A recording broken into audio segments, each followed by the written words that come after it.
Hello, my listeners out there. This is ARK representing ARK9. Dear CS students, याद रखो ध्यान से जो ये टॉपिक आज डिस्कस करने वाला हूं 100% क्वेश्चन आएगा इसमें से। याद देखिएगा, इंपॉर्टेंट बात। पहले हम लोग अपनी सीरीज कंटिन्यू कर रहे हैं। जी हाँ, 10 to 20 मार्क्स की प्रिपेयर जो कर रहे हैं हम लोग सेक्रेटरियल ऑडिट कंप्लायंस मैनेजमेंट के अंदर एंड ड्यू डिलिजेंस। जी हाँ, डीडी के अंदर चैप्टर 19 कंप्लीट हो चुका है, 20 की बात चल रही है, 20 भी काफी आगे हम लोग आगे आ गए हैं। ध्यान सुनना, आज मैं बात जो करूंगा यहाँ पर सेबी के कंसर्न ऑर्डर की, इंपॉर्टेंट रहता है। दूसरी इंपॉर्टेंट बात ध्यान सुनो, आरसीडी की बुक में भी इस टॉपिक को कवर किया गया है। खास जब हम बात करेंगे नॉन कंप्लायंस एडजुडिकेशन पेनल्टीज, तो उसकी तो अलग से पूरी प्रॉपर बुक आरसीडी है। तो ये टॉपिक ना दोनों ही जगह इंपॉर्टेंट है एंड ऑन एन एवरेज मैं आराम से बता दूं 8 मार्क्स के लिए कहीं नहीं गया, मतलब 8 मार्क्स के लिए क्वेश्चन होगा ही होगा। सर इतना? हाँ भाई होगा, तुम चेक कर लेना, उठा के तुम चेक करो, 10 इयर्स के पेपर उठा के चेक कर लो। और दूसरी बात, कहीं ना कहीं अगर देखें बड़ा ही इंपॉर्टेंट रहता है टॉपिक। जी हाँ, SEBI consent order. Consent order है क्या, पहले बेसिक बात समझते हैं। एक तरह से सिंपल लैंग्वेज में कहा जाए तो आउट ऑफ कोर्ट सेटलमेंट, आपने सुना है ना, out of court settlement, out of court settlement. Sir अगर सेबी कंसेंट ऑर्डर की बात करेंगे तो जो ऑफेंडर होगा, क्या कह रहे हैं, ऑफेंडर होगा, और जो रेगुलेटर होगा।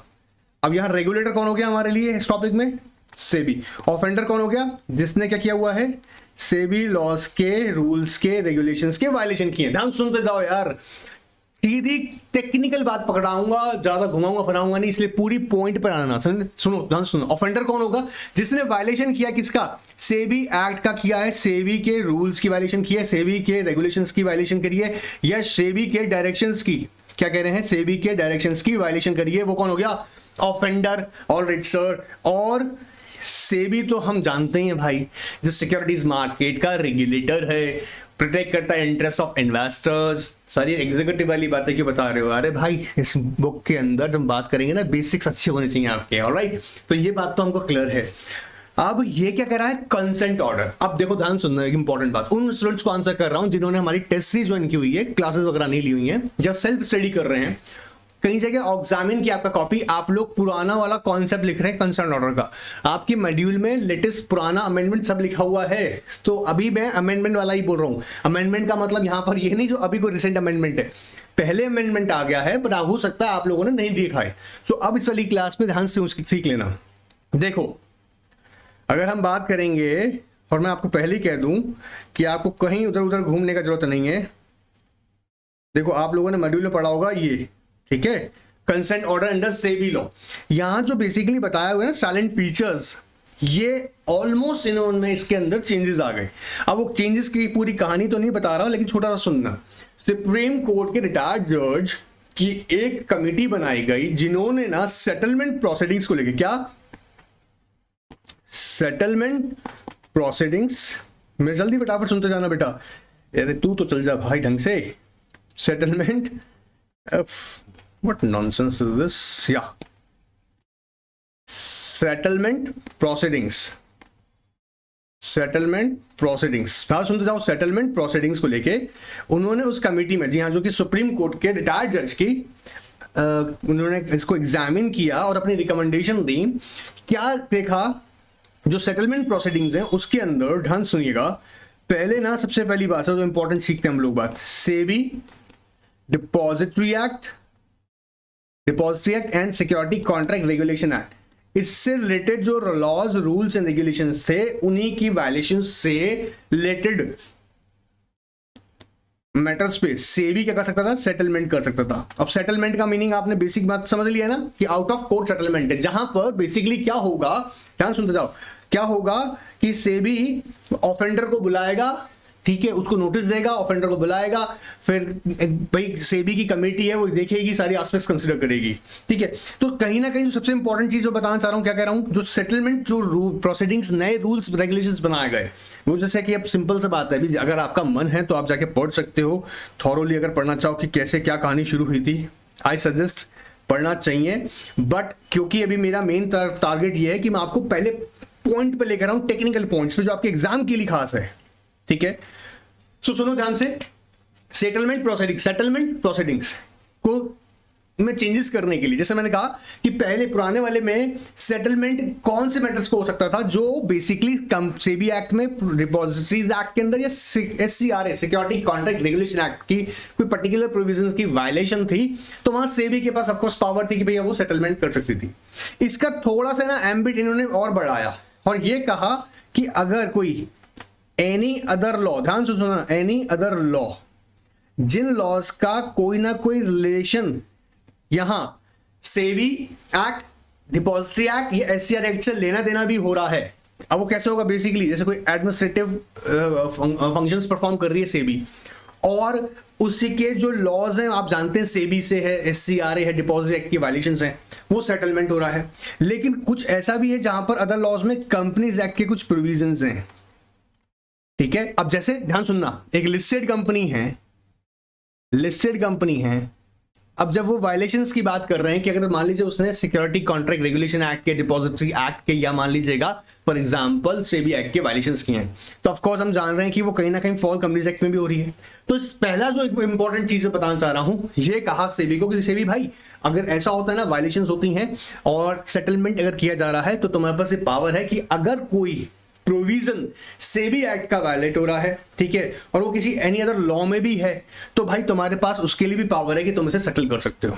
और इसमें और भी इंपॉर्टेंट बातें कवर की गई हैं, जैसे सेटलमेंट का ड्यूरेशन क्या होगा, सेटलमेंट का अमाउंट कितना इंक्रीज हो सकता है, ठीक है। सेटलमेंट जैसे पहले प्रोविजन था पुराना कि एक बार अगर सेटल हो गया तो फिर आप 2 साल तक सेटल नहीं करवा सकते हो, किसी भी तरह का मैटर आप लाके सेटलमेंट नहीं करवा सकते हो, लेकिन यहां पर उसमें भी चेंजेस लाए गए।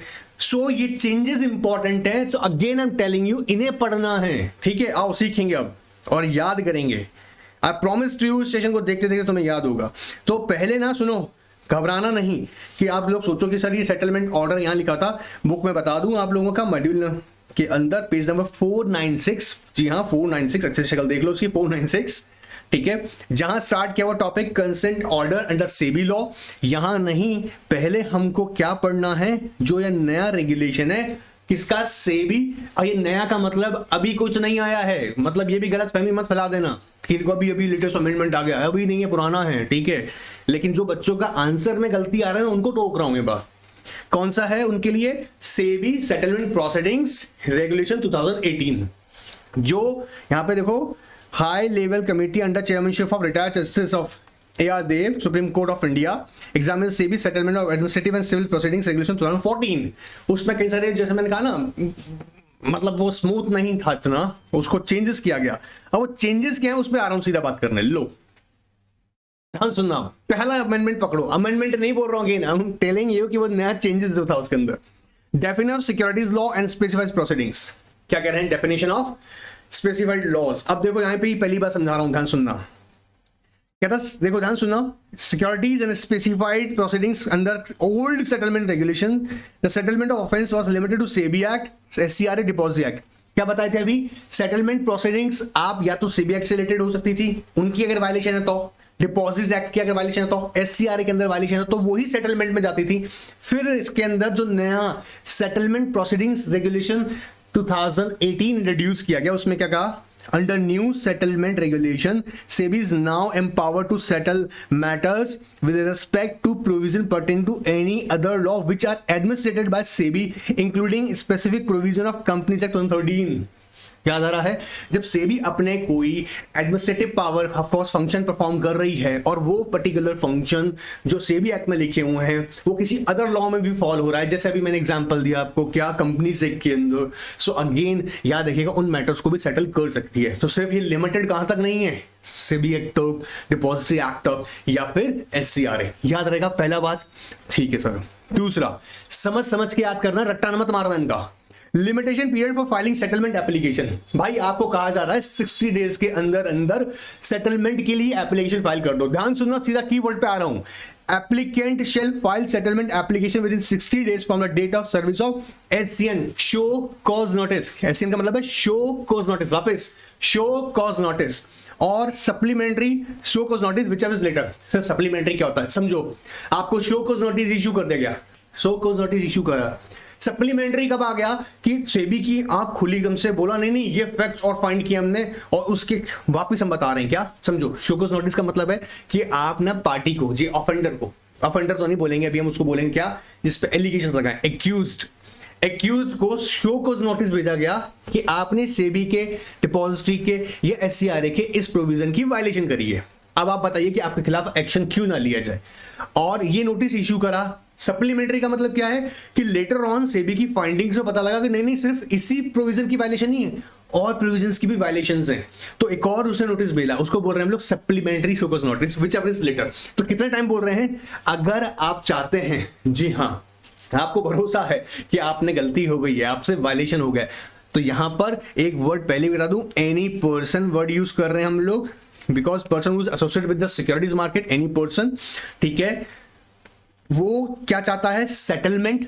उससे 60 डेज में शो कॉज नोटिस उसके पास में आया होगा, उसमें डेट मेंशन होगा, आपने जिस दिन रिसीव कर लिया उसको, मतलब आपको जो रिसीव हुआ है प्लस शो कॉज नोटिस के वहां से, या supplementary show cause notice whichever is later, वहां से आपके पास 60 डेज का टाइम है, आप एप्लीकेशन दे दें सेबी को, भाई सेटलमेंट कर दो। क्या कर दो, सेटलमेंट। फर्स्ट सेटलमेंट में फीस लगेगा 3 लाख रुपीस और सेकंड सेटलमेंट में लगेगा 7 लाख रुपीस। बात पकड़ मारा, फर्स्ट टाइम सेटलमेंट के लिए गए हो बढ़िया से बनकर, तो आपको देना पड़ेगा 3 लाख रुपीस सेटलमेंट फीस, और अगर ऐसा हुआ है कि आप सेकंड टाइम जा रहे हैं तो ये हो जाएगी 7 लाख रुपीस। ये भी अमेंडमेंट का पार्ट है, याद रखना भी, ठीक है सर। सर कितने दिन में जाना है, 60 डेज के अंदर पहुंच जाओ। सर मैं लेकिन नहीं जा पाया सर, क्या करूंगा, ओह माय गॉड। सेबी फिर देखेगा कि अगर तुमने 60 डेज में नहीं आए हो तो सेबी इसको फर्दर 60 डेज और वेट कर सकता है, डिपेंड्स सेबी के ऊपर, देखेगा कि आप यू नो व्हाट सारे फैक्ट्स को कंसीडर करके, ऐसे नहीं कि सेबी ने कहा चला कोई बात नहीं आता और ले जा 60 डेज। देखो ध्यान सुनना, SEBI may accept the application after the expiry of period 60 days, may accept specified above is satisfied that there were genuine reason for not filing the same, जैसे कोई पर्टिकुलर डॉक्यूमेंट्स अवेलेबल नहीं था, हाँ, या कोई ऑलरेडी कोई proceedings चल रही थी, ठीक है, किसी और मैटर के अंदर मैनेजमेंट डिस्प्यूट था, या और भी ऐसे इश्यूज जो कि जेन्युइन रीजन, जेन्युइन का मतलब जो जस्टिफाइड रीजंस हैं। बात समझ में आ रहा है, एक होता है कि इंटेंशनली आप डिले कर रहे हो, वहां पर नहीं, जहां लगता है जेन्युइन रीजन से, जैसे भी एग्जांपल्स दिए मैंने आपको। तो 60 डेज फर्दर याद रखिएगा, यहाँ पे उस पीरियड के अंदर वो डिस्कस आपको एक्सेप्ट कर सकता है एप्लीकेशन, कब, after the expiry of 60 days. If settlement application filed after 60 days, 60 calendar days from the expiry of 60 days period specified above, that is 120 days from the date of service of SCN or supplementary SCN, the subject to the approval of SEBI, settlement amount determined will get increased 25%। assume कर लेते हैं settlement amount 1 lakh rupees रखा था, लेकिन अभी क्या हुआ, आपका एप्लीकेशन जो जा रहा है वो 120 डेज के बाद, मतलब आपको बोला 60 डेज के अंदर, 60 कौन से, कैलेंडर डेज, याद रखना 60 कौन से, कैलेंडर डेज, 60 कैलेंडर डेज निकल गया, ठीक है sir. From the date of expiry of 60 period, 60 कहां से आए थे ये हमारे पास में, 60 कौन से थे, जो आपको फर्स्ट बताया गया था, फर्स्ट पीरियड जो आपने यहां मेंशन किया ना, ये ऊपर वाला देखो ध्यान से, यहां पर बोला गया था कि इतने 60 डेज के अंदर आप अपना आ जाओ फटाफट से एप्लीकेशन और सेटलमेंट कर देंगे, लेकिन आप नहीं पहुंच पाए। फिर उसके बाद में 60 कैलेंडर डेज भी एक्सपायर हो गए, तो टोटल पीरियड कितना हो गया, 120 डेज। 120 डेज के बाद में सेबी ना 25% तक इंक्रीज कर सकती है अमाउंट किसका, सेटलमेंट का। तो जो एक्चुअल अमाउंट है, जैसे मैंने कहा 1 लाख रुपीस, उसके ऊपर 25% और इंक्रीज हो जाएगा, ठीक है, 25% और बढ़ जाएगा, कितना, 25%। What nonsense is this? It's not working. कितना बढ़ जाएगा, 25%, 25%, ऑलराइट 25% और बढ़ जाएगा। लेकिन अब सेबी क्या ऐसे खेलता रहेगा, 120 के बाद तो कितना भी दिन हो जाएगा, बोला नहीं, मैक्सिमम 180 डेज। याद रखने बात भी, कितना कह रहा है, no delay application will be accepted by SEBI period of 180 days from the date of service of, सबसे पहले इशू कहता ना उसका 180 डेज के बाद से फिर नहीं चलेगा एप्लीकेशन, ठीक है। और कैसे कह रहा है, सर्विस ऑफ एससीएन, सप्लीमेंट्री, या फिर first hearing whichever is earlier, clear, इन तीनों में पहले जो है वहां से 100 डेज काउंट करेंगे। अब देखो पहला वाला बात क्लियर हुआ कि भैया अदर लॉज में भी जो कि जहां पर सेबी की एडमिनिस्ट्रेटिव पावर का एक्सेस कर सकता है वो उसके कवर किए गए हैं। पीरियड कितना है, 60 days after the expiry of 60 days, मतलब यहां पर याद रखेंगे हम लोग दो इंपॉर्टेंट बात again, if settlement application filed after 60 calendar days from the date of expiry of 60 days, जो कि आपको पहले 60 डेज था, उसके बाद भी फिर कैलेंडर 60 डेज निकल गया, 120 डेज हो गया, 25% एक्स्ट्रा लग जाएगा आपके ऊपर, ठीक है, क्या सेटलमेंट का अमाउंट, लेकिन subject to maximum 180 days. 100 days के बाद फिर कुछ नहीं होने वाला है। चलिए आगे, settlement application in the case of a repetitive default, ये भी इंपॉर्टेंट है, इसमें भी चेंजेस है। देखो अब बच्चे ना, मेरे को अभी भी देखा मैंने, जो मेरी टेस्ट कॉपीज मैंने एग्जामिन करी, उसमें पुराना वाला लिख रखा है। भाई पुराना नहीं है, सेबी सेटलमेंट प्रोसीडिंग्स रेगुलेशन 2018 को पढ़ो, ठीक है, कोई लेटेस्ट अमेंडमेंट नहीं है, ये भी कह दूं। कोई बच्चा फिर खबर फैला दे मार्केट में और लेटेस्ट अमेंडमेंट आ गया, अरे नहीं है भाई, पुराना ही है, वो मॉड्यूल में है, सबसे बड़ी बात है मॉड्यूल में है। अब बेटा आप कौन सा मॉड्यूल पढ़ रहे हो पता नहीं, लेकिन यही है, ठीक है। आओ ध्यान सुनना, settlement application case of repetitive defaults. पहले क्या होता था, एक सेटलमेंट कर दिया ना, ध्यान सुनना, कंसेंट ऑर्डर दे दिया सेबी ने, ठीक है चल सेटलमेंट कर दिया, अब 2 साल तक शक्ल मत दिखाना किसी भी डिफॉल्ट के लिए, फिर कंसेंट नहीं होगा 2 साल तक। बोला ठीक है, बोला अब क्या करें, ये तो गड़बड़ है, इसमें चेंजेस किया गया। बोला अब अगर कोई और है, मतलब कोई डिफरेंट कॉज ऑफ एक्शन है तो आ जाओ, कोई बात नहीं। हाँ देखो समझो, under new settlement regulation remove the provision prohibiting an applicant from filing a settlement application for an LS default if such LS default was committed within 24 months from the date of the last settlement order with respect to different cause of action। याद रखना, same के लिए नहीं है, different cause of action. ऐसे तो मजा आ जाएगा, बार बार वायलेशन, बार बार सेटलमेंट, बार बार वायलेशन, बार बार सेटलमेंट, ऐसा नहीं है। क्या कह रहे हैं, डिफरेंट कॉज ऑफ एक्शन। पुराने वाले मैंने different of cause of action को भी रोक रखा था, मतलब एक बार अगर सेटलमेंट कर दिया तो अब 2 साल तक किसी और सेटलमेंट के लिए नहीं आओगे। यहां पर क्या बोला, डिफरेंट कॉज ऑफ एक्शन के लिए आपको 2 साल तक वेट नहीं करना है। Now, however, the settlement application shall not be considered under the following circumstances। लेकिन याद रखिएगा, ये 3 बातें जब एग्जाम में क्वेश्चन आए तो ध्यान रखिएगा इस बात का, किन किन बातों में नहीं रखेगा। देखो कहता है ऐसे नहीं चलने देंगे, क्या बोला, earlier application had been rejected as same as default. देखो सुनो सुनो सुनो, ऐसा नहीं होता है कि आप अपनी एप्लीकेशन लेके गए, सेटलमेंट कर दीजिएगा, सेटलमेंट कोई बटन नहीं रहा है वहां पर। सेबी की हाई पावर्ड एडवाइजरी कमेटी है ना, होल टाइम मेंबर, ये लोग आपकी एप्लीकेशन को देखते हैं, एग्जामिन करते हैं, on the basis of that बताते हैं सेबी को कि यहां पर सेटलमेंट होना चाहिए या नहीं होना चाहिए, और बहुत सारे फैक्टर्स हैं भी डिस्कस करूंगा। अब सेबी ने देख लिया, कमेटी ने एग्जामिन कर लिया, सेबी ने ऑर्डर लिख दिया कि भैया दिस ना matter shall not be settled. अभी ये बात सेबी ने रिजेक्ट कर दिया, आपने सोचा सेबी एक बार फिर से एप्लीकेशन, अरे जब एक बार रिजेक्ट हो गया ना, जो रिजेक्ट हो गया तो उसको वापस लेके नहीं आओगे, तो क्या कर रहा है, earlier application had been rejected for the same LS default. याद रखेंगे क्या, अर्लियर वापस बोलो ना, earlier application had been rejected, had been लिख देना जी, हैड बीन, हाँ ग्रामेटिकली सही लिखना, had been rejected for LS default. Second कहता है any pending audit, investigation, inspection or inquiry in respect of any cause of action except in case of an application involving a confidentiality। confidentiality कोई information, confidentiality क्या होता है समझ सुन लेना।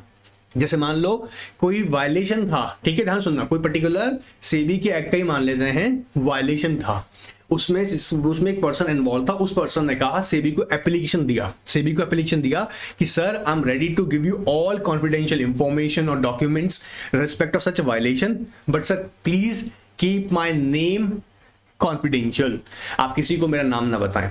ऐसे मामलों को छोड़ के जी हाँ सेबी वहां तो एप्लीकेशन ले सकता है, अदरवाइज किसी कॉज ऑफ एक्शन में कोई क्या चल रही है, ऑडिट चल रही है, इन्वेस्टिगेशन चल रही है, इंस्पेक्शन चल रही है, क्या बोलो वापस, ऑडिट चल रही है, इन्वेस्टिगेशन चल रही है, इंस्पेक्शन चल रही है, तो वहां पर भी सेबी आपका यू नो व्हाट सेटलमेंट का एप्लीकेशन नहीं लेगा।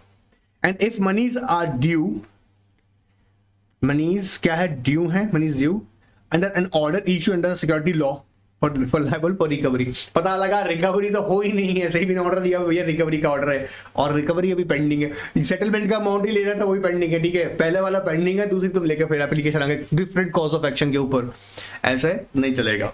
ऐसे केसेस में सेटलमेंट नहीं करेगा, otherwise different cause of action है तो उसके लिए आपको 2 साल वेट नहीं करना है। क्लियर, एकदम बात समझ में आ रहा है, पहला क्लियर हो गया है अच्छे से, बात समझ में आया होगा, लिमिटेशन पीरियड क्लियर होगा, 60 डेज का टाइम पीरियड वाला, फर्दर 120 डेज के बाद भी हो सकता है, बट 120 डेज के बाद अगर सेटलमेंट हो रहा है तो उसका अमाउंट 25% इंक्रीज हो जाएगा, सब्जेक्ट टू मैक्सिमम 180 डेज। कब से, आपने जब SCN इशू किया सेबी ने, showcase notice, supplementary showcase notice, जब फर्स्ट हियरिंग की है, इन तीनों में जो भी अर्लियर है उस डेट से हम लोग देखेंगे 180 डिस्काउंट करेंगे, उसके बाद सेबी कुछ नहीं सुनेगा। ठीक है सर, रिपीटेटिव क्लियर होगा उम्मीद कर रहा हूं। Now increase the scope of settlement, जल्दी से आ जाओ, ये बड़ा मजेदार है, इंपॉर्टेंट है, इंपॉर्टेंट, वेरी वेरी इंपॉर्टेंट। और उसको पढ़ते वक्त किसी को लगेगा अरे ये क्या बदतमीजी है, सीरियस नेचर के भी फ्रॉड को सेटलमेंट किया जाएगा, ऐसा नहीं है, ध्यान सुनना। देखो, increase the scope of settlement under the old settlement, SEBI specifically prohibited the settlement for defaults involved the following। SEBI इन सबको ना पुराने वाले सेटलमेंट के अंदर सेटल नहीं करता था, पुराने सेटलमेंट प्रोविजन के अंदर इनको सेटल नहीं करता था। अब बच्चे के सामने क्वेश्चन आ गया ना, वो पुराने वाले में अकॉर्डिंग दिमाग में लगा रहा होगा, तो इनको सेटल करके ही नहीं आएगा, एग्जाम में सेटल नहीं करके आएगा और एग्जामिनर मार्क्स खा जाएगा। ध्यान से सुनना क्या कह रहे हैं, इनसाइडर ट्रेडिंग का रिलेटेड मैटर है, ऑफ कोर्स सुनते ही माइंड में करेगा अरे इनमें भी सेटलमेंट हो जाएगा, ध्यान सुनना, लेकिन अभी एक्सप्लेनेशन भी दूंगा।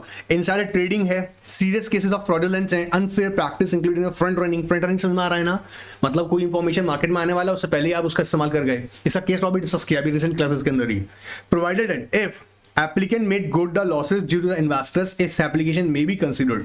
समझना, अब क्या बोला अचानक से कि अगर इनसाइडर ट्रेडिंग हुआ है, ध्यान सुन लो, इनसाइडर ट्रेडिंग हुआ है, कोई serious cases of fraudulence and unfair practices हुई हैं रिलेटेड टू सिक्योरिटीज, लेकिन इसके अंदर जो एप्लीकेंट है सबसे पहले वो भाग कर आया, उसने कहा जितना मैंने नुकसान किया ना सारा मैं भर रहा हूं सर, सारा का सारा अमाउंट भर रहा हूं।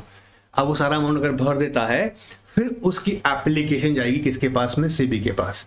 क्या अब सर इमीडिएटली इसको सेटल कर जाएगा? नहीं, again I am telling you, इसकी जो हाई पावर्ड कमेटी है, एडवाइजरी कमेटी सेबी की, वो फैक्टर्स कंसीडर करती है, वो सारे एस्पेक्ट्स कंसीडर करती है कि कहीं मार्केट इंटीग्रिटी डिस्टर्ब नहीं हुई है इससे। अगर इस तरीके की मान लीजिए इनसाइडर ट्रेडिंग से, या मान लीजिएगा जो अनफेयर प्रैक्टिस करी हैं, या हो सकता है जो आपने सीरियस फ्रॉडुलेंट प्रैक्टिसेस की हैं, इससे अगर सिक्योरिटीज मार्केट की इंटीग्रिटी डिस्टर्ब हुई है, इससे large number of investors impact हुए हैं, तब नहीं होगा सेटलमेंट। बात पकड़ना, मामले को जांच किया जाएगा उसके बाद है। तो पहला इनसाइडर ट्रेडिंग के अंदर अगर होता है, या सीरियस केसेस ऑफ फ्रॉडुलेंस होता है, या अनफेयर प्रैक्टिसेस होती हैं रिलेटेड सिक्योरिटीज, और ऐसे केसेस में एप्लीकेंट जो है, if he makes the good the loss, if he made the good the losses in that case, ठीक है, आपकी एप्लीकेशन कंसीडर कर सकते हैं। इसलिए याद रखना, वर्ड में आगे लिखा क्या, his application may be considered, shall be considered नहीं है, मे बी कंसीडर्ड, और वो वर्ड आगे कंसीडर लिखा गया है, ठीक है। Failure to make open offer, इस पे भी अलाउड नहीं था। डिफॉल्ट और manipulative practice by mutual funds और एआईएफ और सीआईएस, ठीक है, अल्टरनेटिव इन्वेस्टमेंट फंड्स या collective investment schemes. Failure to redress the investors' grievances, या non-compliance of notice and summons issued by the board or adjudicating officer, cases involving refund of monies or investors. All these matters were not settled in the previous settlement proceedings, but now under settlement proceeding regulation 2018 इन्हें settle किया सकता है। अब ध्यान सुनना, ये पहले transactions अपने बुद्धि में बैठाओ, क्या क्या सर इनसाइडर ट्रेडिंग से रिलेटेड हो सकता है, फ्रॉडुलेंट प्रैक्टिसेस को लेकर serious cases of fraudulence, alright, fraudulence and unfair practices, या failure to make open offer, बड़ा बड़ा कर दिया अच्छे से, यहाँ बुद्धि में लगा चल जाओ, अपने अंदर डाल दो अच्छे से, एंड डिफॉल्ट और manipulative practices by mutual funds, AIF and CIS, या फिर fail to redress investor grievances. वाह, मजा आ गया सर, इन्वेस्टर्स ग्रीवेंसेस रिड्रेस करने की कोई जरूरत नहीं है, सेबी को जाके पैसा दे दो, ऐसा नहीं होता है, समझना वापस, अभी समझा रहा हूं कीवर्ड पे। तो ये सब पुराने में नहीं थे, ठीक है। नॉन कंप्लायंस ऑफ नोटिस और summons issued by the board, SEBI कर रहा है, एडजुडिकेटिंग ऑफिसर कर रहा है, उसके नॉन कंप्लायंसेस कर रहे हो, ये सब सेटल पहले नहीं होते थे, अब क्या कह रहे हैं, ध्यान सुनना। SEBI felt that the broad list of defaults which cannot be settled can be made principle based on to settle and case purely depending upon the facts and circumstances of each case।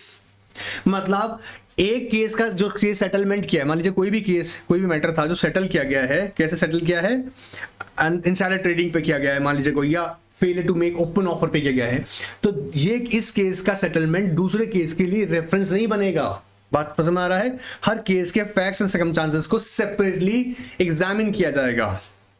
Therefore इसलिए exam में कोई बहुत manipulative question आ जाए, घुमा फिरा के आ जाए, आप समझना कि ए लिमिटेड का सेटलमेंट कर दिया गया इनसाइडर ट्रेडिंग के ऊपर, ठीक है, फिर बी लिमिटेड भी आई, बी लिमिटेड ने ए लिमिटेड का रेफरेंस दे दिया और ये कहा कि भाई जब ए लिमिटेड का किया गया है तो हमारा भी किया जाए।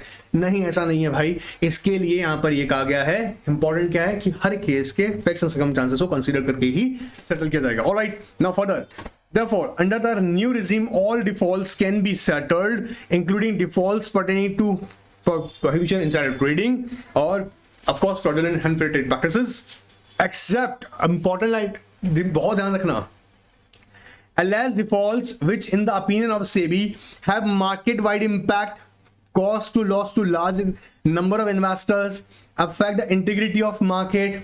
लोगों का अगर भरोसा ही मार्केट से खत्म हो जाएगा तो असर ये कैसे पता लगेगा? सपोज अगर इस तरह का परफॉर्म किया गया एक्ट, हर्षद मेहता के केस में क्या हुआ था, केतन पारी के केस में क्या हुआ था, दीज आर सम एग्जांपल्स, या सत्यम के मामले में क्या हुआ था, आपको याद होगा.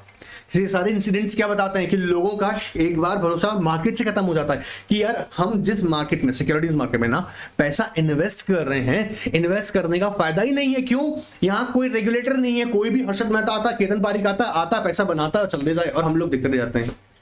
आप लोग समझ रहे हो ना, लॉजिक समझ में आ रहा है. तो ऐसे केसेस में मार्केट इंटीग्रिटी का डिस्टर्ब ना हो, large number of investors impact ना होते हो, ध्यान से सुनते जाना भाई, बोलते जाना, ठीक है, या मार्केट पे इसका बड़ा इंपैक्ट नहीं आता हो, ठीक है, ऐसे केसेस के अंदर याद रखिएगा सेटलमेंट नहीं करेंगे. ऑलराइट, चलिए उम्मीद कर रहा हूं ये भी पकड़ में आ गया होगा. Increase the scope of settlement. Now further settlement applied by the physical, ये कर देंगे क्या? ऑफ कोर्स नॉट यार, वैसे उसको देखो. Settlement applied by fugitive economic offender, wilful defaulter etcetera may not be settled. इसका आगे सुनना ही नहीं है, सही बताऊं तो बस, ठीक है. इसमें बस एक बात याद रखनी है वाली, देखो. Hence, filing a settlement application under these regulations will prohibit the SEBI from taking any penal action, but it may, for the interest of investors or market integrity, issue interim civil and administrative directions. क्या होता था settlement के time पर ना, basically SEBI को कहा गया कि आप किसी भी तरह का पैनल एक्शन ले लेंगे. पैनल एक्शन समझ में आ रहा है ना? पैनल एक्शन मतलब किसी पर्टिकुलर किस तरीके से पेनल्टीज इंपोज कर देना. लेकिन ये कहा कि हाँ भाई, जैसे यहां पर कहा कि भाई इंटरिम, देखो interim civil and administrative directions दे सकते हैं. जैसे पर्टिकुलर एंटिटी को कहा जाएगा भाई अभी during this period of settlement आप इन सिक्योरिटीज में ट्रेड नहीं करेंगे, ठीक है, या आप सिक्योरिटी मार्केट को एसेस नहीं करेंगे. ऐसे इंटरिम याद रखिएगा सिविल एडमिनिस्ट्रेटिव डायरेक्शंस इशू कर सकती है, ठीक है. ऑलराइट, यहां पे तो बहुत क्लियर है, इसमें मत बुद्धि लगा देना कि भैया अगर विलफुल डिफॉल्टर है, विजय मान ले भागा आ गया, सर फिजिटिव इकोनॉमिक ऑफेंडर आप लोग जानते होंगे ना, तो वो आगे सेटलमेंट कर दो, नहीं होने वाला है, समझ आ रहा है. चलिएगा आगे देखते हैं. अब ये बात देखो, समझो, constitutional high power advisory committee, इसका बड़ा इंपॉर्टेंट रोल है इस खेल के अंदर. आओ देखो, High Power Advisory Committee under new settlement regulation can now have a judicial members who has been the judge of Supreme Court or High Court and 3 external experts. Important है क्या क्या? High Power Advisory Committee में एक तो क्या कर रहे हैं, सुप्रीम कोर्ट जज या हाई कोर्ट जज, ठीक है जी, बेसिकली रिटायर्ड होते हैं, ठीक है. 3 यहां पर बोलता है कौन होंगे? External experts. किसके एक्सपर्ट्स होंगे? सिक्योरिटीज लॉस के एक्सपर्ट्स होंगे, सिक्योरिटीज मार्केट के, ठीक है. For in order to impart transparency in the process, the role of high HPAC including the instances of refusal of by the members of the HPAC are specifically defined in the new settlements. जैसे ध्यान सुनना ये वाला, if any of the member of HPAC हाँ ठीक है यार क्या दिक्कत आ रहा है. Any member of HPAC excuse themselves, then remaining 2 or more members may submit their recommendation on the terms of settlement. Recuse समझते हैं ना? Recuse मतलब क्या है? Recuse मतलब कि मैं इस पर कोई particularly अपना opinion देना नहीं चाहता हूं क्योंकि मैं कोई particular conclusion draw नहीं कर पा रहा हूं. तो कितना बाकी के rest of the member होगा? कहता है जैसे remaining 2 or more members वो अपना रिकमेंडेशन सबमिट करेंगे. In this situation where no consensus arrived upon by the members of the HPAC. अब नो कंसेंस का मतलब क्या हो रहा है कि पर्टिकुलरली मान लीजिएगा 2 ही बचे और दोनों के डिफरेंट ओपिनियंस हैं, डिफरेंट रिकमेंडेशन. समझना, मेंबर्स जो HPAC के हैं, हमने कहा उसमें 3 मेंबर्स हैं, बोला ठीक है सर. 3 में से एक ने अपने आप को एक्सक्यूज कर दिया, मतलब वो तो हट गए, वो कह रहे मैं I am not able to you know what, या मैं कोई पर्टिकुलरली नॉट एबल वर्ड सही नहीं है, मतलब मैं अपना पर्टिकुलर ओपिनियन नहीं दे पा रहा हूं, ड्रॉ नहीं कर रहा हूं. नाउ रेस्ट ऑफ 2 इनके डिफरेंट निकल गया, रिकमेंडेशन दोनों के डिफरेंट. अब ये क्या हो गया, यहां पर प्रॉब्लम क्या आ गया, समझो वर्ड का यूज कर रहे हैं हम लोग, where no consensus arrived. Now judicial members recommendation would act as a veto. Veto power समझ में आता है ना? अब यहाँ पर वो अपना पावर एक्सरसाइज करेगा और जो उनका जुडिशियल मेंबर का होगा वो हो सकता है किसी मेंबर को एक या दूसरे मेंबर साथ में अपनी कंसेंट दें. If judicial member has recused himself, then the recommendation of all the members would be submitted before the panel of the whole time members. Whole time member किसका ये? सेबी का. ठीक है, कंपनी का मतलब है ना. आई नो आप लोग समझते होंगे. सेबी के होल टाइम मेंबर को फिर जितने भी मेंबर लोग हैं उनका रिकमेंडेशन सबमिट कर दिया जाएगा. अब ये एक नया अमेंडमेंट रखा इन्होंने, increases indicative amount for settlement. जैसा अभी कितना बताया था, पहले था 2 लाख रुपया फर्स्ट टाइम सेटलमेंट पे, अब सेटलमेंट पर जो है वो कितने फीस है? 3 लाख रुपया. सेकंड टाइम जा रहे हो 7 लाख, ये मिनिमम है. देखो earlier indicative amount specified in the old settlement regulation for application was rupees 200. देखो applicants was, again I am telling you reading. देखो earlier the indicative amount specified under old settlement regulation for applicants was 2 lakh for first time applicants and the 5 lakh for others. Now new settlement regulation minimum indicative amount has now been increased 2 lakh to 3 lakh of first applicants and 5 lakh to 7 lakh. So अगर हम आज की date में बोलेंगे तो अगर जो first time applicant है उसको कितना है? 3 लाख. कैसा ये सेटलमेंट अमाउंट है? नहीं, एप्लीकेंट जब आप फाइल फी करते हैं तब ये फी आपको देनी पड़ती है.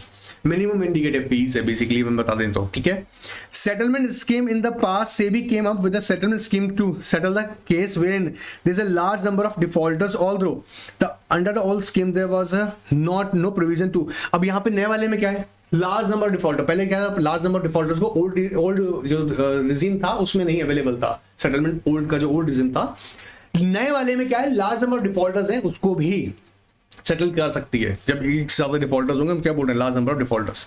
Under new regime SEBI inserted the provision wherein it may provide for settlement scheme for any class of person involved in similar prospect defaults. मतलब क्लास हो जाएगा, class as a class treat करेंगे.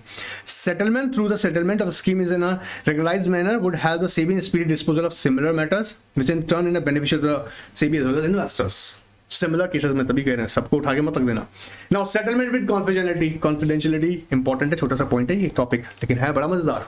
ध्यान सुनना.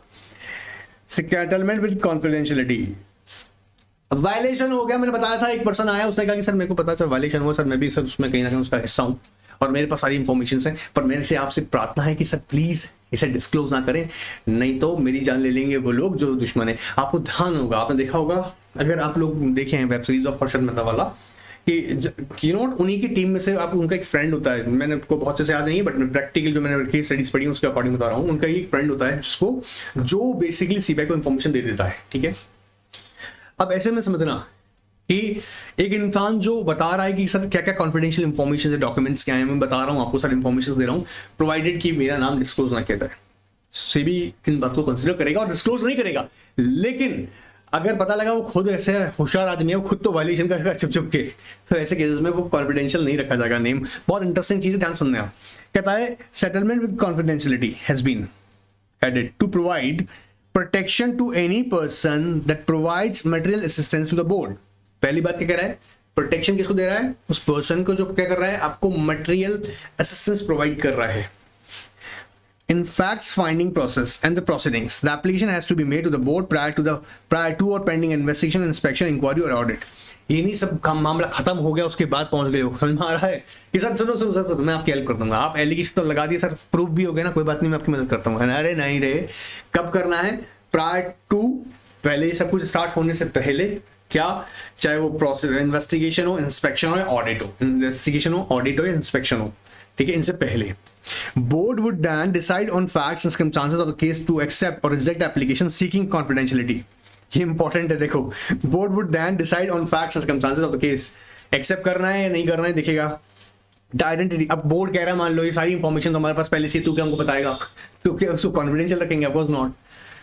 Identity of the applicant seeking the confidentiality and information documents evidence furnished by the applicant would be considered as confidential. उसकी identity है, कोई documents है, इंफॉर्मेशन, रिकॉर्ड्स जो भी प्रोवाइड किया जाएगा उसको ऑफकोर्स कॉन्फिडेंशियल रखेंगे. Under this chapter this any disclosure which are required to be made as per the law then they would not be considered under confidential clause. Important क्या है? मान लीजिएगा पर्टिकुलर प्रोविजन ऑफ कहता है कि ये information जो है इसे कॉन्फिडेंशियल नहीं रखा जाएगा. ठीक है, कॉन्फिडेंशियल नहीं रखे जाने के पीछे हो सकता है कि वो इन्वेस्टर्स का इंटरेस्ट उससे प्रोटेक्ट नहीं हो रहा हो. ठीक है, अगर लॉ के रिक्वायरमेंट है, स्पेसिफिक ऑर्डर है, मान लीजिए मिनिस्टर फाइनेंस का स्पेसिफिक ऑर्डर है कि इस इंफॉर्मेशन को डिस्क्लोज किया जाए, ऐसे केस में उसको कॉन्फिडेंशियल नहीं रखा जाएगा। For any violation of the disclosure reporting requirements, no application would be accepted seeking confidentiality. Important line इतनी सी बस, लेकिन बड़ी खतरनाक है। कह रहा violation of any disclosure या reporting requirements, no application would be accepted seeking confidentiality। अगर आपने गड़बड़ किसमें कर रखी है, disclosure requirements में गड़बड़ की हुई है, ठीक है, आप एप्लीकेशन डिमांड कर रहे हैं बट आप डिस्क्लोजर्स नहीं दिए हुए हैं, रिपोर्टिंग रिक्वायरमेंट्स फुलफिल नहीं कर रहे हैं, तो ये कंसीडर नहीं करेंगे। Chapter also provides for interim confidentiality and assurance where no action would be initiated against the applicant if the board deems fit that information provided to it relates to the possible securities law violation that has occurred or is ongoing or about to occur। क्या कह रहा है, कोई व्यक्ति आया, उसने confidential information दे रहा है, लेकिन सेबी भी उसको ये आश्वासन देगी कि भाई आपके खिलाफ कोई भी किसी भी तरह का एक्शन नहीं लिया जाएगा, क्योंकि लगता है सेबी को कि ऐसा कोई वायलेशन हो सकता है, होने वाला है, ठीक है, या हो रहा है। तीन बातें यहां पे बोली, हैज ऑकर्ड हो गया है, या चल रहा है, on going and about to occur होने वाला है, ठीक है। सो हो गया है, has occurred, on going and about to occur, clear एकदम। उसमें कहा जाएगा भाई तेरे खिलाफ कोई एक्शन नहीं लेंगे, तुमको इंफॉर्मेशन दे सारी, क्लियर हो रहा है। अब ये बात पकड़ में आया। अब ये थे जो हमने बातें पढ़ी हैं बेटा, ये हमारा कौन सा था, सेबी। उसको कह रहा हूं उन बच्चों को जिन्होंने पुराने लिखते थे उनको नहीं लिखना बेटा, सेबी सेटलमेंट प्रोसीडिंग्स रेगुलेशन 2018। अब आपके आंसर्स इसके अकॉर्डिंग होंगे, इसको लिखिएगा, ठीक है। और जो लोग ये पढ़ लेगा, सुनो, ये जो उन्होंने मेरे साथ अभी समझा है, सीखा है, उसके बाद एक बार प्लेन रीडिंग इसकी कर लेना। क्यों सर? क्योंकि ये बात एकदम क्लियर हो जाएगा जो हम ऊपर पढ़ते आ रहे हैं, ठीक है। और अगर नहीं भी पढ़ेगा तो कोई गुनाह नहीं है, क्योंकि मैंने ये सारी बातें यहाँ आपके साथ लेटेस्ट जो है, लास्ट अपडेटेड है, नया मतलब जो सेटलमेंट प्रोसीजर है उसके अंदर डिस्कस कर लिया। ऑलराइट, चलिए अब एडजुडिकेशन करवाते हैं भैया, चलो जल्दी चलो एडजुडिकेशन करने चलते हैं। चलो अब देखो एडजुडिकेशन एट सेबी ना, अभी रिसेंट क्लास हमारी जो चैप्टर 5th ऑफ आरसीडी में किया है वही है। क्या कि अगर सेबी को लगता है कि सेबी एक्ट्स की वायलेशन हुई है, या लगता है कि इन्वेस्टर्स का इंटरेस्ट हार्म हुआ है, या कोई भी इंटरमीडिएटरी या कोई भी पर्सन जो associated with the securities market वो सेबी के लॉज, रूल्स, रेगुलेशंस की वायलेशन कर रहा है, तो सेबी क्या करती है, एक अपना ऑफिसर अपॉइंट करती है जिसे इन्वेस्टिगेट करने के लिए। फिर वो इन्वेस्टिगेट ऑफिसर जो है इशू करता है नोटिस, और पूरे मैटर को इन्वेस्टिगेट करता है। ये पूरा है ना लेटेस्ट क्लास में डिस्कस किया हुआ है, बहुत हम लोग कोई पुरानी बातें नहीं कर रहे हैं। फिर आपको एक और इंपॉर्टेंट चीज याद दिलाता हूं, उसमें हमने डिस्कस किया था कि उस ऑफिसर जिसके हम बात कर रहे हैं यहाँ पे, इन्वेस्टिगेटिंग अथॉरिटी जो होती है, इन्वेस्टिगेटिंग अथॉरिटी उस पर्टिकुलर एंटिटी के बुक ऑफ अकाउंट्स हैं, ठीक है, या रजिस्टर्स हैं, रिकॉर्ड्स हैं, उन्हें सीज भी कर सकता है with the permission of magistrate. अब यहाँ पे मजिस्ट्रेट यहाँ पे देखिएगा, मैंने डिस्कस सबसे पहले ही किया हुआ है, ठीक है, सीज करने के लिए कर सकता है, प्रीमाइसेस में एंटर हो सकता है, जो भी असिस्टेंस ले सकता है, पुलिस असिस्टेंस ले सकता है, वो सारी हमने डिटेल में डिस्कस किया हुआ है। अब इसके लिए मैं तुम्हें बता दूं, आरसीडी का चैप्टर नंबर 5 के अंदर मैंने डिटेल में डिस्कस किया है और अभी लेटेस्ट किया है। इसीलिए देखो, अगर वो तुम्हें क्लास नहीं मिला है या तुमने नहीं पढ़ा है, ठीक है, मैं उम्मीद कर रहा हूं जो कंटिन्यूस स्टूडेंट्स हैं वो तो पढ़ रहे हैं, विश्वास है मुझे पूरा। कोई नया स्टूडेंट ज्वाइन कर गया है अभी, उसको नहीं मिला है, तो ये चैप्टर नंबर 5 के लिए आप मेरे को NIK9 के रिक्वेस्ट कीजिएगा व्हाट्सएप पर, मैं डेफिनेटली आपको प्रोवाइड करवा दूंगा, ठीक है। याद रखिएगा चीज, ये हमने ऑलरेडी डिस्कस किया हुआ है, इसलिए मैं यहाँ पे डिस्कस नहीं कर रहा हूँ। मैं कुछ और इंपॉर्टेंट बात पे जाऊँ तो ये भी हमने डिस्कस किया था, लेकिन क्योंकि इस चैप्टर से भी एक बार फटाफट से देखना जरूरी है। सेबी के पास देखो पावर, सेबी कह रहा है कि भाई तुम पर हमने पेनल्टी लगाया, एडजुडिकेशन किया, और तुम पेनल्टी का अमाउंट नहीं भरते हो, ठीक है। अब ध्यान सुनता ना, एडजुडिकेशन करके पेनल्टी लगाया और पेनल्टी का अमाउंट नहीं भर रहे हो, तो तुम्हारी हम क्या हालत करने वाले हैं बताते हैं। देखो, सेबी एक्ट का सेक्शन 24 सबसेक्शन 1 कहता है, without prejudice to any award of penalty by adjudicating officer. मतलब एडजुडिकेटिंग ऑफिसर ने जो पेनल्टी का अमाउंट लगाया तो है ही, ठीक है। सेबी के बात को नहीं मानी, नॉन कंप्लायंस किया, बोला ठीक है। इफ एनी पर्सन कॉन्ट्रावीन और अटेम्प्ट टू कॉन्ट्रावीन और abate the contravention of the provision of SEBI act rules regulation made under, he shall be punished with imprisonment term which may extend to 10 year or fine which may extend to 25 crore rupees or both। फिर सुनना, अगर कोई भी person SEBI के rules के और regulations को या उसके डायरेक्शंस को वायलेट करता है, नॉन कंप्लायंस करता है, तो उसमें मैक्सिमम पनिशमेंट है 10 ईयर्स और फाइन है मैक्सिमम 25 करोड़। अब इनको समझने के लिए हमको उसके सेक्शन के 15 के पूरे क्लॉजेस में जाना होगा अच्छे समझने के लिए, ताकि और भी अच्छे से समझेंगे। अभी जा रहा हूं, चिंता मत करो, आज सेशन में जाऊंगा, ठीक है। Now, if any person fails to pay the penalty imposed by adjudicating officer or fails to comply with any of the direction order, he shall be punished with imprisonment which may not less than 1 month, but which may extend to 10 years, and fine which may extended to the 25 crore rupees. अब दो important बातें हैं, देखो आप फटाफट से देखते हैं। चल जाओ, जस्ट अ मिनट। क्या कह रहे हैं? एक तो बोला कोई भी अगर पर्सन कॉन्ट्रावीन करता है सेबी के रूल्स रेगुलेशंस के साथ, वायलेशन करता है, नॉन कंप्लायंस करता है, तब उस केस में कितना बोल रहे हैं, एक्सटेंड कर दिया उसे 10 ईयर्स तक, ठीक है। अच्छा, दूसरी इंपॉर्टेंट बात क्या है, एडजुडिकेटिंग ऑफिसर ने पेनल्टी लगाया है, पेनल्टी लगाया, बोलो चलो ठीक है, या आपने सेबी के ऑर्डर के साथ डायरेक्शंस कंपाइल नहीं किया, तो मिनिमम जो यहाँ पे पनिशमेंट है वो यहाँ पे उन्होंने पहली वे दिया 1 month shall not be less than 1 month, इसमें एक्सटेंड टू 10 ईयर्स और फाइन अप टू 25 करोड़, ठीक है। अब ध्यान सुनना, सेबी में यहां कह रहा है कि अगर भाई उसके बावजूद भी शर्म नहीं आई और पेनल्टी का अमाउंट नहीं दिया गया, तो सेबी अपने रिकवरी ऑफिसर के थ्रू उसको रिकवरी सर्टिफिकेट इशू करेगा और फिर रिकवरी करवाएगा। उसके तरीके क्या क्या हैं वो देखते हैं पहले। देखो मेन कहता है अटैचमेंट ऑफ, उसकी मूवेबल प्रॉपर्टी को अटैच कर सकते हैं, बैंक अकाउंट को अटैच कर सकते हैं, उसकी इमूवेबल प्रॉपर्टी को अटैच किया सकता है, या उसको अरेस्ट कर सकते हैं, arrest of the person is detention in the prison, or appointing a receiver for management of the whole or immovable properties। ये सेबी के रिकवरी एक्शंस हैं। ये सारे ना मैं भी बोल रहा हूं, तुम चैप्टर 5 जरूर देख लेना, देख लिया होगा उम्मीद कर रहा हूं regulatory action chapter 5 of RCD आपने देख लिया होगा, नहीं देखा है अलग से मांग लो, डबल मेहनत क्यों कर रहे हो, वहीं से एक बार पढ़ा हुआ है, एक बार गो थ्रू करना है यहां से, ठीक है।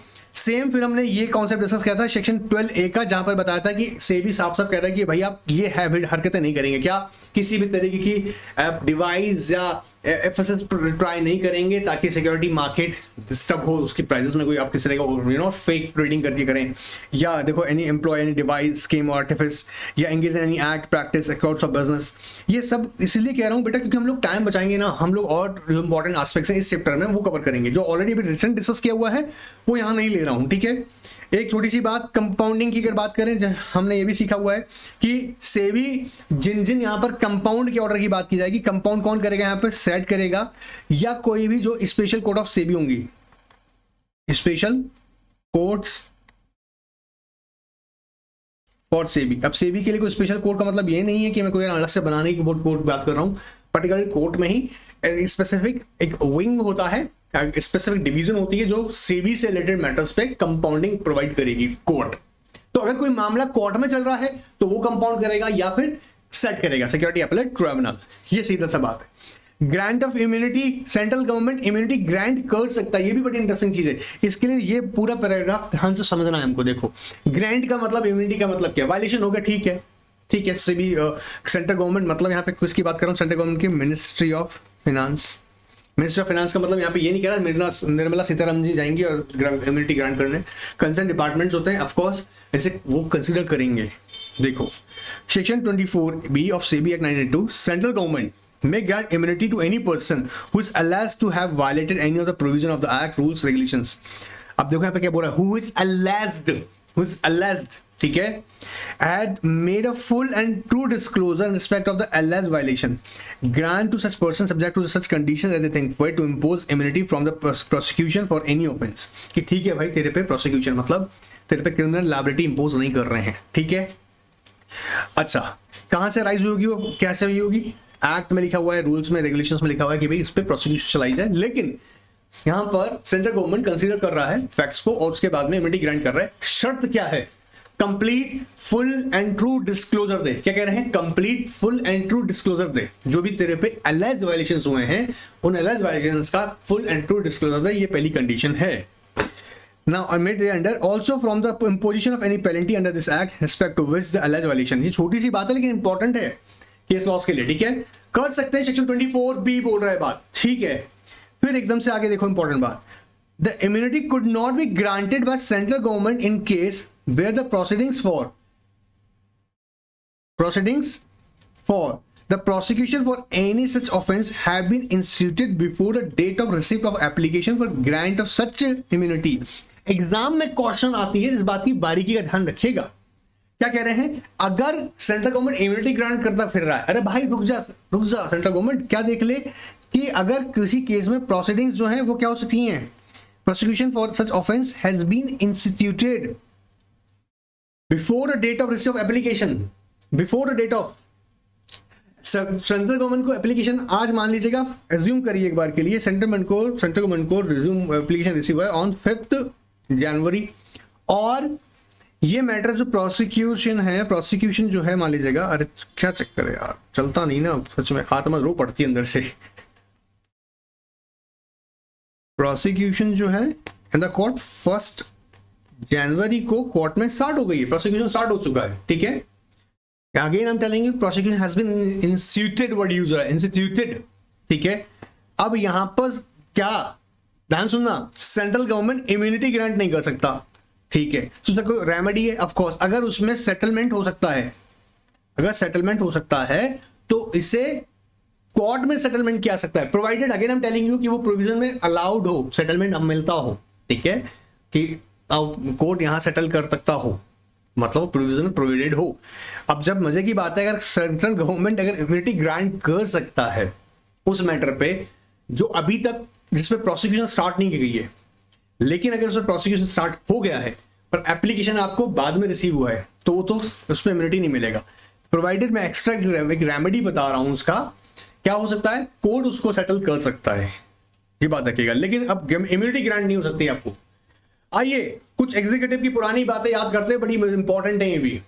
कहता है penalties and adjudication under SEBI act 1992, कुछ इंपॉर्टेंट चीजें हैं। अब बहुत सारी पेनल्टीज सर कैसे याद करेंगे, कुछ नहीं है, 2 मिनट खेल है, समझो। देखो ध्यान सुनना, आपके लिए यहां पर अलग से रेडी किया है मैंने, जैसे सेक्शन नंबर अगर 15A से बात करें, ध्यान सुनना, तो इन पे ध्यान रखना बस एक बार अपने मॉड्यूल में।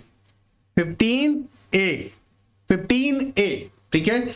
अगर बाई चांस स्लिप भी हो जाता माइंड से सेक्शन, कोई बात नहीं, लेकिन सेक्शन का टाइटल मत भूल जाना। जैसे penalty for failure to furnish information on returns, किसके लिए कह रहा है, यहां पे मैंने हाईलाइट किया हुआ है, फर्निश टू, देखो यहां पे ध्यान सुनना, ये सिर्फ इस पे ध्यान रखना, फर्निश एनी डॉक्यूमेंट रिटर्न और रिपोर्ट, किसको, बोर्ड को, ठीक है, या file any return, furnish any information, books, documents within specified time, या maintain book of accounts, records और fail to maintain the same. बात पकड़ में आ रहा है, 3 मैंने ट्रांजेक्शन कहा, ये तीनों में अगर तीनों ही गड़बड़ी हो गई, क्या डॉक्यूमेंट्स भेजा नहीं, आपने रिटर्न सबमिट नहीं किया, रिपोर्ट नहीं दिया सेबी को, सेबी ने मांगा, ठीक है, any person who is associate with the securities market, और जिसकी ड्यूटी बनती है क्या, रिटर्न्स देना, डॉक्यूमेंट सबमिट करना, रिपोर्ट्स देना, या किसी तरह की इंफॉर्मेशन डिमांड करी सेबी ने with in A time period, जैसे सेबी ने नोटिस दा क्या कि 30 डेज के अंदर ही इंफॉर्मेशन में दो, और आपने इंफॉर्मेशन नहीं दिया, या मेंटेन नहीं किया book of accounts, intermediate in account book ने मेंटेन कर रखा है, या स्टॉक ब्रोकर ने मेंटेन नहीं किया बाय चांस, ठीक है। हम एग्जांपल दे रहा हूं, दस मजा चीजों को।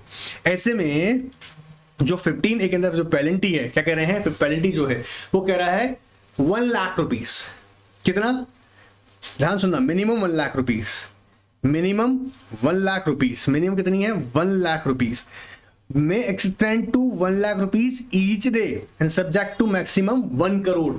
अब ये पेनल्टी कैसे याद करूंगा, पहली बात तो लगभग सब में कॉमन है, कुछ में अलग है जो मैं भी याद करवाऊंगा आपको, जो अलग है वो भी 2 मिनट में याद होगा।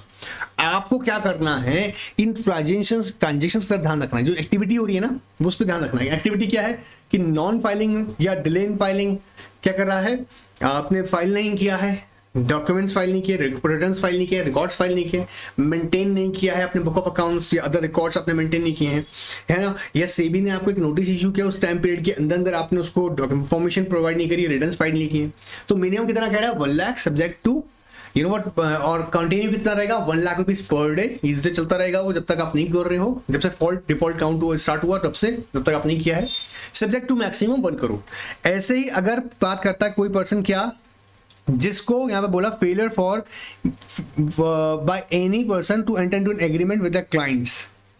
अब इसमें कीवर्ड क्या है, any person who is registered as intermediary fails to enter into such agreement, मतलब अगर जो भी उसके क्लाइंट के साथ में उसने एग्रीमेंट एग्जीक्यूट किया है उसकी कोई वायलेशन वो कर देता है तो सेबी उसके खिलाफ एक्शन लेगा। अगेन पेनल्टी कितना लगेगा, सेम पेनल्टी कितना बोलो मेरे साथ में, 1 लाख। चाहो तो साइड में मॉड्यूल में बड़ा बड़ा लिख दो एक बार के लिए, not less than 1 lakh subject और max to 1 lakh rupees each day subject to maximum 1 crore. सिर्फ again I am telling you बहुत इजी है भाई, तुम सिर्फ इस एक्टिविटी पे ध्यान दो। फिर कहता है redress the investor grievances, redress the investors grievances. अगर कोई लिस्टेड कंपनी है, ये कह रहा है person associate with who is registered as a intermediary, कौन कह रहा है, लिस्टेड कंपनी या कोई इंटरमीडिएटरी है, क्या करेगा, सेबी ने उसे कहा called upon by board, SEBI ने नोटिस भेजा कि भैया इसके रिड्रेस क्यों नहीं किया तुमने ग्रीवेंसेस, बोला ठीक है, और उसके रिड्रेस नहीं किया तुमने ग्रीवेंसेस, और जो टाइम पीरियड सेबी ने कहा था कि इस ड्यूरेशन के अंदर अंदर तुमको क्या करना है उसके ग्रीवेंसेस रिड्रेस करना है, और फिर भी तुमने नहीं किया, कौन, लिस्टेड एंटिटी या इंटरमीडिएटरी इन्वेस्टर्स के ग्रीवेंसेस रिड्रेस नहीं कर रही है, और कब नहीं कर रही है, सेबी ने उसको बोला, ऑर्डर दिया इतने पीरियड में 30 डेज के अंदर अंदर इसके रिड्रेस कीजिए इसके ग्रीवेंसेस को, और उसके बाद भी नहीं किया। जैसे एग्जांपल ले लो, स्कोर पे कंप्लेंट डाली तुमने, स्कोर से कंप्लेंट देखने के बाद में पता लगा, आपको ऑर्डर आया कि भैया इसकी ये प्रॉब्लम है, इसका डिविडेंड नहीं पेमेंट किया है, इतना दिन में डिविडेंड पेमेंट करो उसका।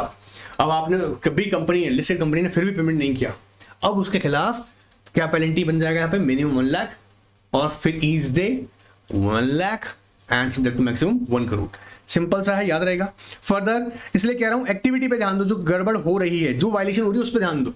कोई म्यूचुअल फंड है, म्यूचुअल फंड तो और भी इजी है, देखो कहता है in case of mutual fund under section 15D if any person who is, पहला कह रहा है अगर रजिस्टर क्या नहीं करवाया तुमने, बोला हो CIS चला रहे हो, म्यूचुअल फंड चला रहे हो, रजिस्ट्रेशन लिया नहीं लिया, सर रजिस्ट्रेशन तो नहीं करवाया, सर करवाना पड़ता है क्या, हाँ सर भूल गए थे, अब याद रहेगा कैसे, पेनल्टी से। देखो देखो कितनी पेनल्टी लगा रहे हैं, कह रहा है अगर कोई भी under SEBI act rules regulation obtain fails to obtain certificate of registration from the board for sponsoring और carrying on the collective investment scheme, यहां पे लिख लेना बड़ा बड़ा CIS है या म्यूचुअल फंड का स्कीम तुम कैरी कर रहे हो, इंक्लूडिंग म्यूचुअल फंड्स, ठीक है, ये CIS and including mutual funds without obtain certificate of registration, ऐसे अलग अलग हाईलाइट कर दो ना तो फटाफट देख चल जाओगे तुम अपने एग्जाम से आने पहले एक बार वापस से, ठीक है। या सर्टिफिकेट ले लिया, सर्टिफिकेट तो आ गया लेकिन सर्टिफिकेट का कंप्लायंस भी तो कर भाई, so fail to compile with the return and terms and condition of certificate, या फिर fail to make an application for listing of schemes, ठीक है, या fail to dispatch unit certificates, ये सब का सब वो एक्टिविटी है जो नॉन वायलेशन की हो रही है, या fail to refund the application moneys paid by the investors, या fail to invest collective investment collected money collected by such collective investment scheme. देखो ध्यान से सुनना, सबसे पहले तो हमने कहा ए के अंदर क्या आपने सर्टिफिकेट नहीं लिया और CIS और म्यूचुअल फंड आप कैरी कर रहे हो, ठीक है सर, उसके बाद अपने आप समझो सर्टिफिकेट ले लिया, अब सिर्फ जो हाईलाइटेड एरियाज हैं इनमें ध्यान रखो एक बार, आपने कंपाइल नहीं किया with the term condition of certificate of registration mutual fund या CIS का जो भी था, या आपने क्या नहीं किया, आपने लिस्टिंग की एप्लीकेशन नहीं लगा रखी है, पहला fail to compile with the term and condition, दूसरा फेल टू लिस्ट स्कीम, तीसरा डिस्पैच नहीं किया यूनिट सर्टिफिकेट, बोलो डिस्पैच नहीं किया यूनिट सर्टिफिकेट, बोलो मेरे साथ भाई यूनिट सर्टिफिकेट डिस्पैच नहीं किया है, और तीसरा चौथा क्या है, रिफंड नहीं किया अपनी एप्लीकेशन मनी जो कि आपको रिफंड करना था इन्वेस्टर्स को, या कलेक्टिव जो पैसा कर लिया है उसे इन्वेस्ट नहीं किया अकॉर्डिंग टू द स्कीम, तो अगेन सेम पेनल्टी कितना, 1 लाख रुपीज कितना है मिनिमम, और ईच डे चलेगा साथ में एक्सटेंड टू ईच डे कितना 1 lakh and subject to maximum कितना आ गया 1 करोड़, इतनी बार बोलूंगा याद हो जाएगा, ठीक है। चलो फिर आता है, अरे यार एसेट्स मैनेजमेंट कंपनी तुमको भी छोड़ेंगे, तुमको कहा था ऐसी एक्टिविटी में पैसा लगाना नहीं, तुमने रिस्क किया होता फिर भी लगाया, चलो पेनल्टी क्या है, where assets management company of mutual fund fails to compile with any of the regulation providing restriction on activities, again same penalty, clear है एकदम। चाहो तो ऊपर इसको है ना साथ में ऐड कर सकते हो। अब देखो ब्रोकर, अब ब्रोकर के केस में ध्यान सुनना, ब्रोकर के केस में इंपॉर्टेंट क्या है, ब्रोकर कह रहा है कि भैया इसने कॉन्ट्रैक्ट नोट इशू नहीं किया, ठीक है, जैसा कि फॉर्मेट बताया गया था स्टॉक एक्सचेंज ने, भाई जो ब्रोकर जो है जिस भी स्टॉक एक्सचेंज BSE NSE जिसका भी वो मेंबर है उसने उसको बता रखा है कि भाई ऐसा कॉन्ट्रैक्ट नोट इशू करा करो जब तुम्हारे और तुम्हारे क्लाइंट के बीच कॉन्ट्रैक्ट होता है, लेकिन भाई साहब ने ऐसा नहीं किया है, या fails to deliver any security और fails to make payment of amount due to investors, ये नहीं करा है। तो ऐसे केसेस में दो में तो हमको क्या करना है, पेनल्टीज आज इट इज सेम है, कितना 1 लाख साइड में लिख देना, रुपीज कितने minimum 1 lakh, and each day कितना है subject to 1 lakh rupees subject to maximum, ठीक है, सब्जेक्ट टू मैक्सिमम 1 करोड़, ठीक है। लेकिन इस केस में थोड़ा अलग हो जाएगा, किसमें आओ, अगर चार्जेस ज्यादा लेता है, ब्रोकरेज चार्जेस अगर वो एक्स्ट्रा ले रहा है, amount of brokerage which in excess of the brokerage in the regulation, तो यहां पर कह रहा है not less than 1 lakh which में extend to 5 times of the amount brokerage. अब एग्जाम में छोटी सी क्वेश्चन, सब क्वेश्चन बन के आ जाएगा, इस बात का ध्यान रखना, ठीक है। 5 जो भी है 5 टाइम्स, ठीक है, subject whichever is higher, तो कितना कह रहे हैं, मिनिमम 1 लाख हो गया, और या जिसने जितना एक्सेस उसने ब्रोकरेज चार्ज किया उसका 5 टाइम्स अमाउंट, ठीक है, विच एवर इज हायर, ठीक है सर। अब 15G जो है अपने आप में जी जला देने वाली पेनल्टी है, ऐसा कर्म करने से बचें। क्या कह रहा है, penalty for insider trading 15G important है, ये याद रखना। कहता है either on its on behalf या on behalf of any other person, क्या तो कोई पर्सन जिसके पास में इंफॉर्मेशन है और वो मान लीजिए कंपनी से एसोसिएटेड है, या ध्यान सुनना, या कंपनी का किसी ने उसे यूपीएसआई, जी हाँ यूपीएसआई मतलब समझ रहे हैं ना, अनपब्लिश्ड प्राइस सेंसिटिव इंफॉर्मेशन दी है और फिर उसने सिक्योरिटीज में ट्रेड किया, तो या तो ऑन द बिहाफ, क्या तो खुद ही कर रहा है ऑन इट्स ओन बिहाफ, या फिर on the behalf of any other person, deals in securities of a body corporate listed on stock exchange on the basis of UPSI या communicates any UPSI। तो देखो डील करने वाला हो या खुद डील कर रहा है या कम्युनिकेट भी किया, कंपनी का बैठा हुआ पता लगा अंदर से पोर्टफोलियो मैनेजर कह रहा है सुन ये खबर आई है इस कंपनी के बारे में, ठीक है, फ्रंट रनिंग कर रहे हैं, अच्छा बात पकड़ में रहा है, तो कह रहा है डील किया हो, इसलिए कीवर्ड यहां पर है deal in securities, communicate such UPSI या काउंसल्स और procure such for any such other person to deal in securities और बॉडी कॉर्पोरेट। बहुत कम पेनल्टी है, मिनिमम पेनल्टी कितनी है यहाँ पे लिख देना 10 लाख रुपीज, मिनिमम पेनल्टी कितनी 10 लाख रुपीज, और कह रहा है विच में extend to 25 crore rupees, maximum कितना हो सकता है 25 करोड़ रुपीज। फिर बोलता है एकदम से होश आया, सुनो तो बोला 3 टाइम्स ऑफ प्रॉफिट और 3 times of profit made of such activity whichever is higher, तो कह रहे 3 times the amount of profit made out of insider trading whichever is higher। insider trading में I hope सिंपल सा बात याद रहेगा आपको, deals in UPSI, communicates UPSI या counsel या procure such information for any person, so ऐसे cases में minimum 10 lakh subject to maximum 25 crore, and again उसने बोला फिर एकदम 3 times of the profit made whichever is higher। penalty for non-disclosures 15 आ जाता है, if any person who required under this act or rules regulation made under fails to disclose the aggregate of his shareholding, ये transaction ध्यान से रखना, हर किसी non disclosure के नहीं कह रहे हैं, अगर ऐसा डिस्क्लोजर हो रहा है क्या अपनी शेयरहोल्डिंग उसने डिस्क्लोज नहीं करी before acquire the shares of that body corporate.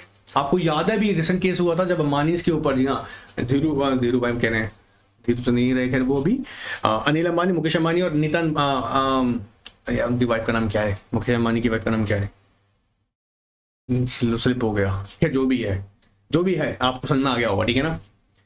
वो उन तीनों पर जो एक ग्रुप कंपनी रिलायंस की बनी हुई थी उस पर सेबी ने कहा कि भाई आप लोगों ने डिस्क्लोजर तो दिया ही नहीं कि आप लोगों की होल्डिंग कितनी थी, और आप जैसे मुझे इतना याद आ रहा है उसके अंदर 11% ऑफ ईज थे, सो एक्टिंग पर्सन ने ट्रीट किया जा रहा था और डिस्क्लोजर नहीं दिया, वो डिस्क्लोजर जो उनको 1 साल 2 साल पहले देना था, तो सेबी ने उस पर 25 करोड़ रुपए का उन पर पेनल्टी इम्पोज किया था। ये वक्त लगभग 1 साल 2 साल पहले का होगा, ठीक है, ये केस 2 साल पहले का जहां तक है, ठीक है।